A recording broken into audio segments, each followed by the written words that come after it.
جن کے سامنے تم سر جھکاتے ہو، جن کی قبروں کا تم طواف کرتے ہو، جن کی قبروں کو چاٹتے ہو، جن جگہوں کو بابرکت سمجھتے ہو، میں کالی کملی والا اپنی جان ختم کروا سکتا ہوں، پر میں خدا کی چوکھٹ کے سوا کسی بت کے، کسی قبر کے سامنے سر جھکانے کو تیار نہیں۔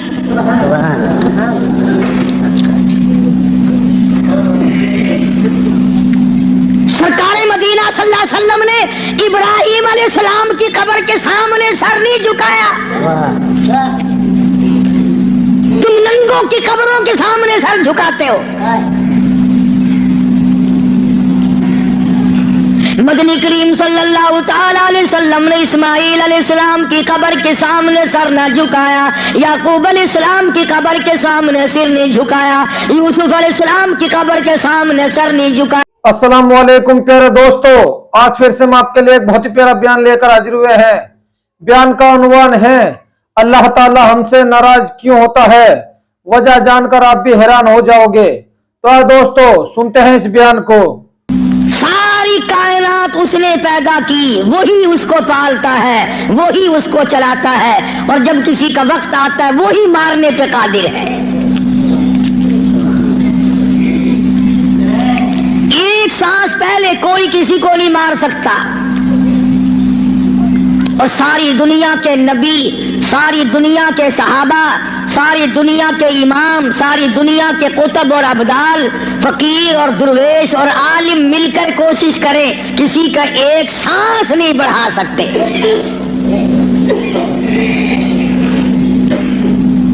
جو وقت معین فرما دیا رب العالمین نے، نہ پہلے موت آ سکتی ہے اور نہ ایک سانس تک زندہ رہ سکتا ہے۔ خداوند عالم نے جب موت و حیات والا مسئلہ اپنے اختیار میں رکھا، زندگی کا اور موت کا، مرنے جینے کا معاملہ اپنے قبضے قدرت میں رکھا ہے، تو نفع نقصان بھی اس کے سوا اور کوئی نہیں دے سکتا۔ نفع کا مالک بھی وہی ہے، نقصان کا مالک بھی وہی ہے۔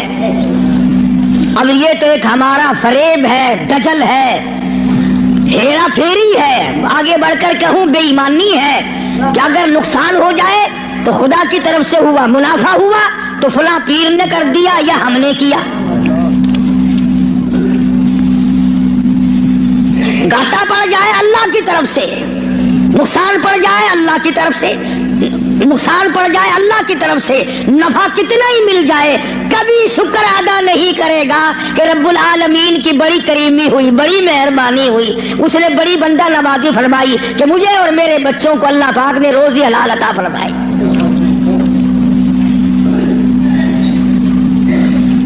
جب یہ ساری چیزیں اسی کے قبضے قدرت میں ہیں، تو مشرکین مکہ نے آ کر مدنی کریم صلی اللہ علیہ وسلم کے سامنے ایک بات کہی ہے، اللہ اکبر، کہنے لگے تو ہمیں اپنا دین بتا، تیرا دین کیا ہے؟ جیسے یہاں بیٹھ کر دو چار آدمی بات کریں نا تو اشاروں میں اپنے لوگوں کو کہا کرتے ہیں یہ جڑا بندہ ہے نا گال پیا کردا، یہ معلوم ہوندا پھریا ہویا بندہ ہے، مطلب یہ ہوتا ہے کہ بے دین دا بندہ ہے، بے فرقے دا بندہ ہے، کوئی اور طرح دا بندہ ساڈے مطلب دا نہیں۔ مشرکین مکہ سارے اکٹھے ہو کر سامنے آئے مدنی کریم صلی اللہ تعالی علیہ وسلم کے، اور آ کے کہنے لگے تو رات دن کچھ پھری باتیں کرتا ہے، کچھ اور طرح کی باتیں کیا کرتا ہے، تیرے دین کا ہمیں پتہ کوئی نہیں چلتا، تیرے ایمان کا پتہ نہیں چلتا، تیرے اسلام کا ہم کو پتہ نہیں، تیرے مذہب کا پتہ نہیں، ہمیں دین بتا۔ آواز آئی قل، میرے نبی کہو، فرماؤ یا ایھا الناس، او مکی والو، او مدینے والو، او عرب والو، عجم والو، ساری دنیا کے انسانوں، عربیوں، عجمیوں، کالو گورو، پڑھے ہوئے ہو، ان پڑھو، بوڑھو جوانوں، عورتوں، مردوں، فرمایا یا ایھا الناس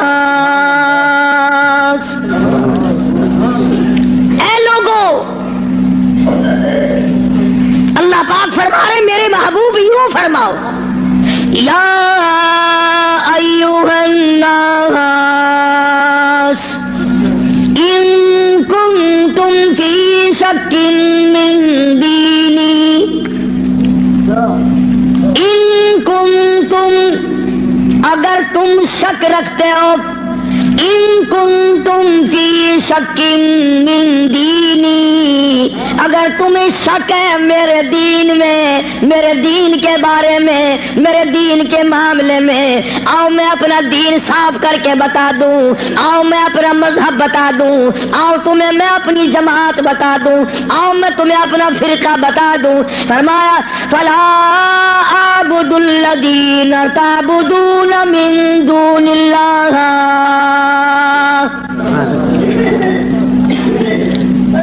یہ ہے میرا مذہب، جن کے سامنے تم سر جھکاتے ہو، جن کی قبروں کا تم طواف کرتے ہو، جن کی قبروں کو چاٹتے ہو، جن جگہوں کو بابرکت سمجھتے ہو، میں کالی کملی والا اپنی جان ختم کروا سکتا ہوں، پر میں خدا کی چوکھٹ کے سوا کسی بت کے، کسی قبر کے سامنے سر جھکانے کو تیار نہیں۔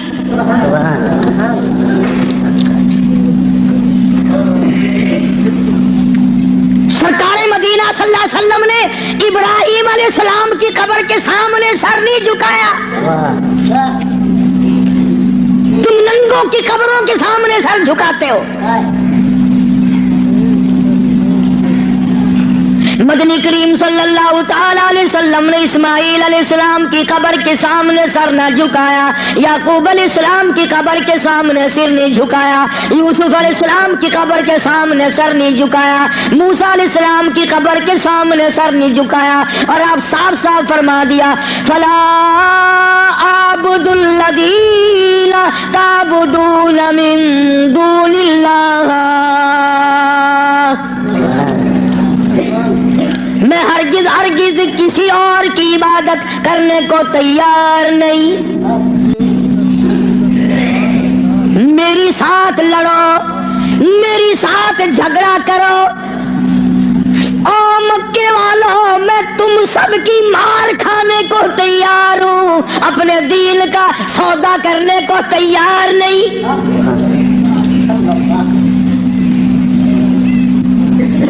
رات کو مارا، دن کو مارا، صبح مارا، شام مارا، اپنوں نے مارا، غیروں نے مارا، خدا کی قسم مکے کے مردوں نے مارا، آمنہ کے درے یتیم کو مکے کی عورتوں نے مارا۔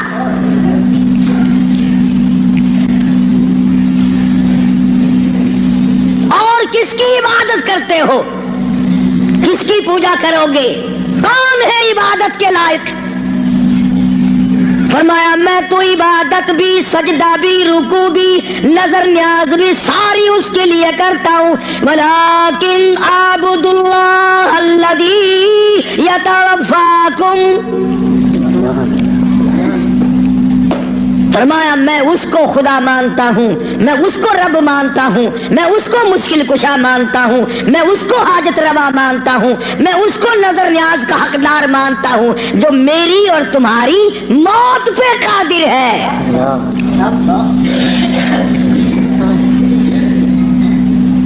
اللہ پاک جل شانہ نے کتنی بڑی دلیل عطا فرمائی، جو کسی کو مارتا ہو، زندہ کرتا ہو، پیدا کرتا ہو، وہ خدا ہے، جو مر جائے وہ خدا نہیں۔ بھلا جس کی خود موت آ جائے وہ خدا کیسے ہے؟ قرآن کہتا ہے ایک لمحے کے لیے، ایک سیکنڈ کے لیے جس کو اونگ آ گئی وہ خدا نہیں، اور جو عمر بھر کے لیے قبر میں جا کے سو گیا وہ خدا کیسے ہو سکتا ہے؟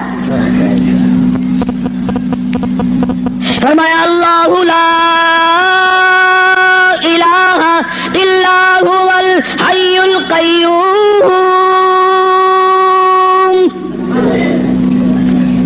الہ وہ ہے، مشکل کشا وہ ہے، ستاروں کا مالک وہ ہے، چاند کا مالک وہ ہے، للشمس ينبغي لها ان تدرك القمر بل الليل سابق النهار وكل في فلك يسبحون۔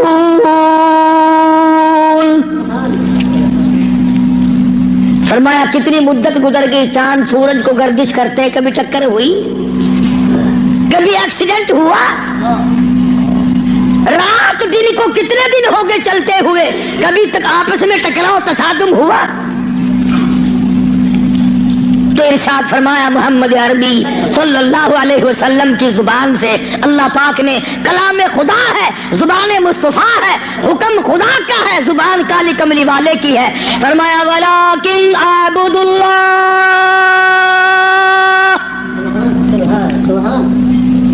میں اس کو حاجت روا مانتا ہوں، میں اس کو مشکل کشا مانتا ہوں، میری بگڑی بنانے والا وہ ہے، اجڑوں کو بسانے والا وہ ہے، اولاد دینے والا وہ ہے، اولاد دے کر کے لے لینے والا وہ ہے، تخت و تاج عطا کرنے والا وہ ہے، اور تخت پہ سے اٹھا کر پھانسی پہ لٹکا دینے والا وہ ہے۔ وَلَٰكِنْ أَعْبُدُ اللَّهَ الَّذِي يَتَوَفَّاكُمْ وَأُمِرْتُ أَنْ أَكُونَ مِنَ الْمُؤْمِنِينَ،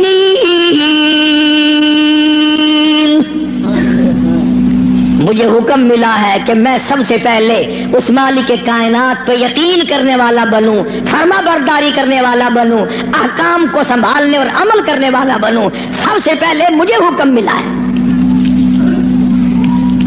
وَأَنْ أَقِمْ وَجْهَكَ لِلدِّينِ حَنِيفًا وَلَا تَكُونَنَّ مِنَ الْمُشْرِكِينَ،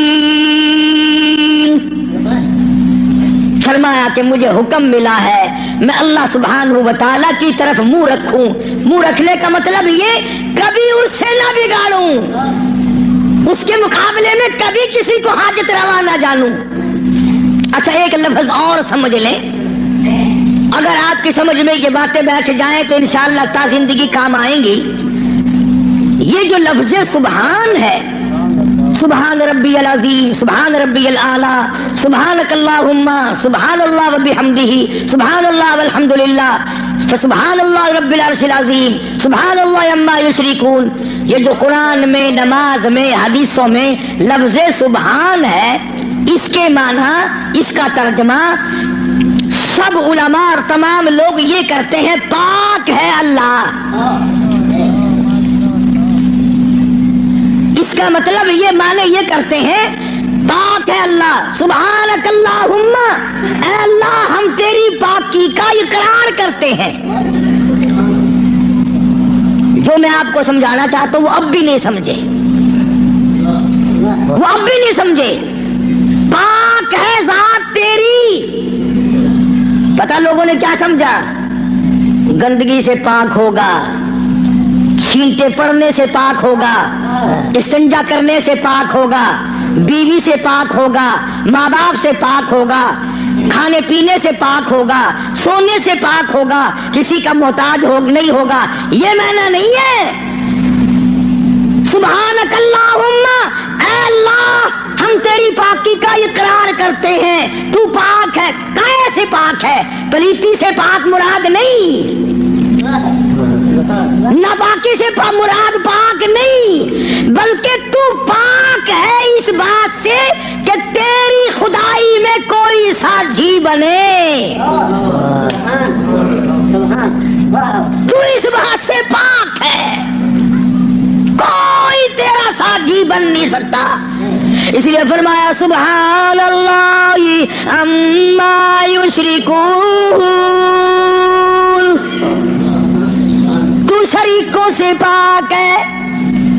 میں ہم سب کے شریکے ہیں، بھائی ہیں، برادری ہیں، قربے ہیں، قبیلے ہیں، چچے تائے ہیں، ہم سب شریکوں والے ایک خدا کی ذات ہے جس کا کوئی شریکہ نہیں، شریک نہیں، ساجھی نہیں، ہمسر نہیں، پیدا کرنے والا کوئی نہیں، اس سے کوئی پیدا نہیں ہوا، وہ اپنی خدائی میں یکتا ہے، قدیم ہے، ہمیشہ سے ہے، ہمیشہ رہے گا، ساری دنیا مٹ جائے گی، خدا جب بھی رہے گا۔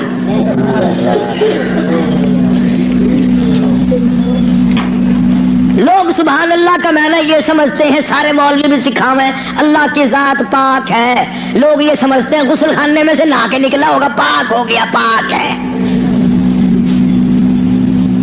تمام ان چیزوں سے وہ پاک ہے جو محتاجوں میں ہوا کرتی ہیں، اور وہ اتنا بڑا پاک ہے کہ 1,24,000 نبی مل کر سن لو اور دل کی تختی پہ لکھ کے لے جاؤ، آدم علیہ السلام سے لے کر